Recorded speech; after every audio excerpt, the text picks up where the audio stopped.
Last season, we had our fullbacks heavily inverted most of the time, and we built with a back two and a number 6 in front of them. And that's extreme, but I think it really helped us overload midfield and create chances and be attacking and stuff like that. And then kind of largely began this season this way. We did.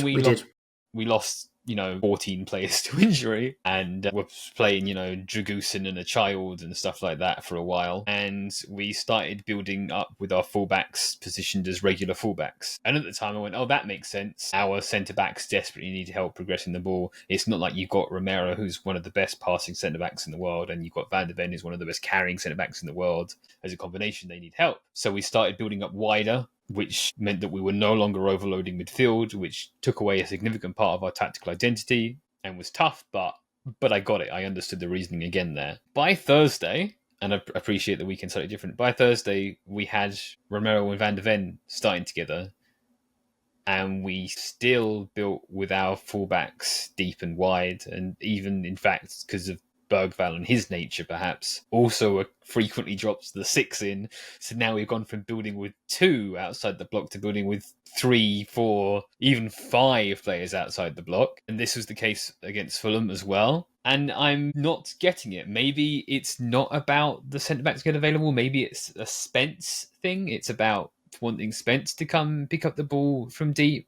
But I don't understand why that is necessarily a characteristic of Spence. I think he is perfectly comfortable, if not more comfortable than the other two, operating inside tight areas, receiving on the turn, combining with players in central areas. Maybe this just needs time back on the training pitch to recover and relearn how we were playing before and get back to that. But I think it hampered us in these 2 games. When I watched Thursday's game live, I felt really good about it at the time, and I watched it back and went, okay, the standards have dropped so low that seems thrilling, exciting, and brilliant at the time. But on rewatch, actually, the first half was pretty tepid. Again, largely because of we're no longer overloading midfield. And so, yeah, I'm confused about some of the, the tactical theme of the last week. Even though I definitely feel a lot better than I did last week, and I'm still like, oh, okay, maybe there's a future here. I guess we just see how long Europa League. I mean, I said that I thought we would lose on Thursday, and we didn't. We actually put up over 2 expected goals for the